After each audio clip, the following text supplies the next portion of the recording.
Sadaqah demands Amir, zakat collectors, and Muslims who willingly, because they have chosen the deen, submit themselves willingly and delightfully to the zakat collectors.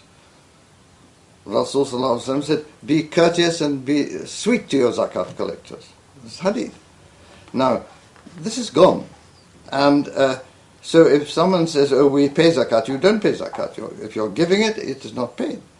And if you say, what is amirat, what is the need of amirat, what you mean is that we have taken on the Shia religion. Islam is based on amr. You can't go on a journey without amr. You can't go on hajj without an amr, an amir. So this is the situation.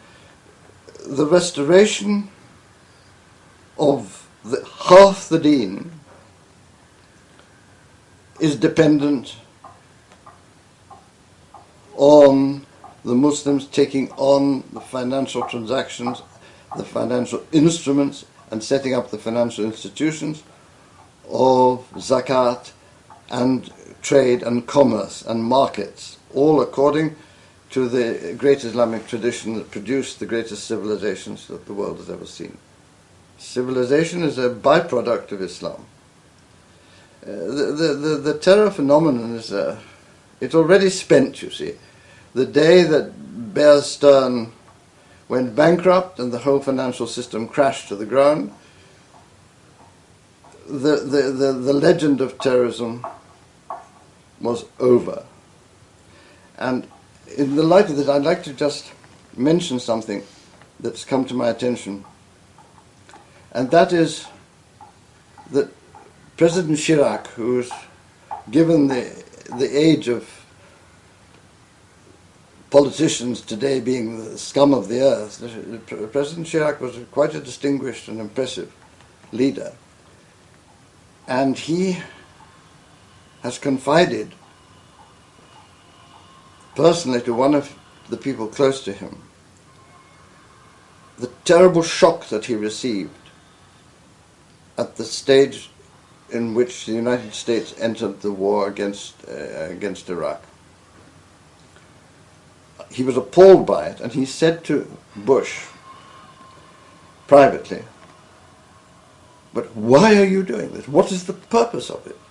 You know that this movement of extremists is not in Iraq. He's a dictator who would be as against it as you are. And Bush said to him, but you don't realize this is the age of Gog and Magog. Jus wal Majus to us, but to the Christians, Gog and Magog is the age in which, the end of time, in which the fighting them is the liberation of the Jewish people and the restoration of Jerusalem and the Holy Lands to the Jewish people. So what it meant is that he had completely imbibed this fantastical religious theory of extreme Christianity and high Zionism. And therefore it meant that the famous neocons, who were all of a background of the rabbinical teaching,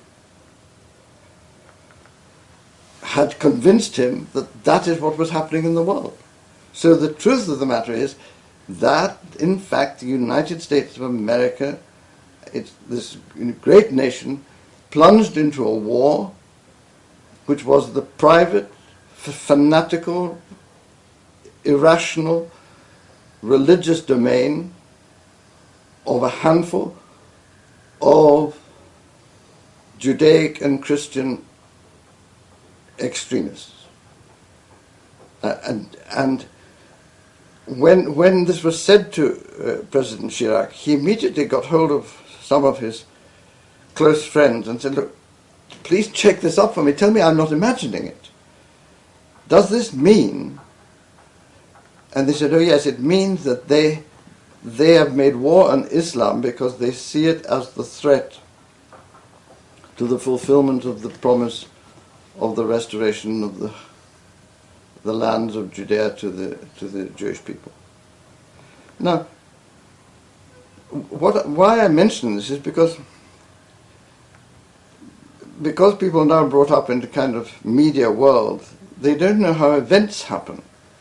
See, you could say that strangely the masses today are more ignorant of historical processes than the Roman citizens were in ancient Rome, or the Henrician citizens and farmers and common people of Britain were at the time of Henry VIII.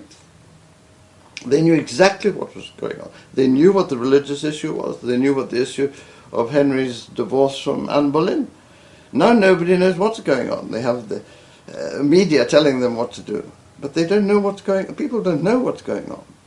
And the truth of the matter is that the system that has been set up is a dual system. A financial system, usury system, using instruments and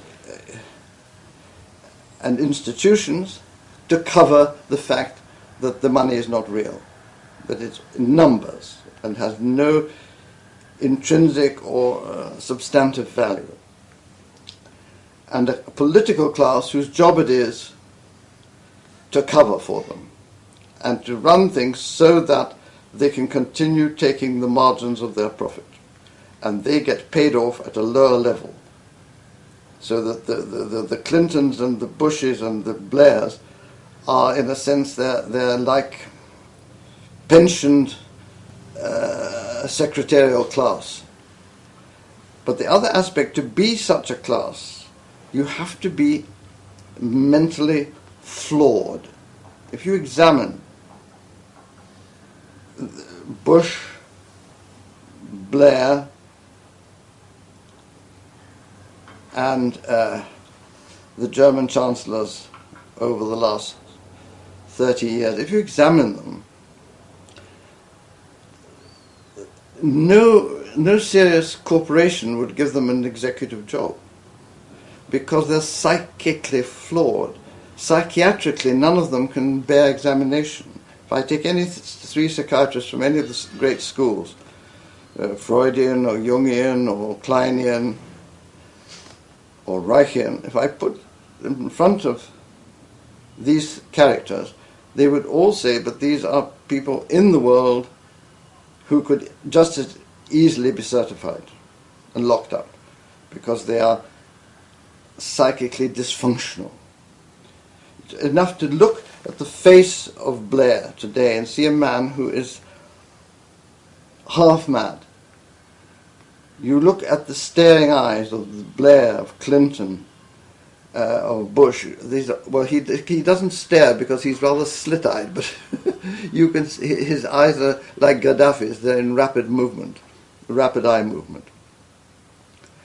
So this political class is at a nadir. If the financial system has collapsed, it follows ipso facto the political system has collapsed. Now at this very minute, the immediacy of today is that the political class are being told, this is just like 1930, but we'll put everything back in a more organized fashion.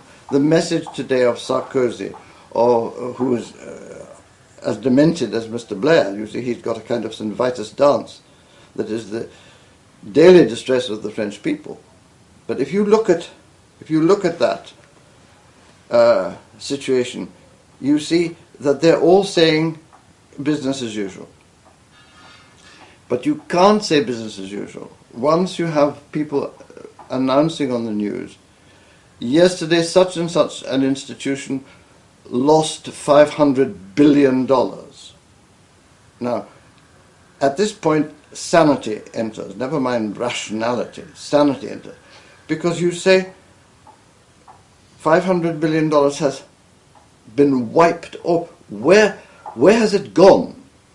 Has it gone to an island in the Pacific? No, it's vanished. So, was it there before it vanished? Yes. Where was it?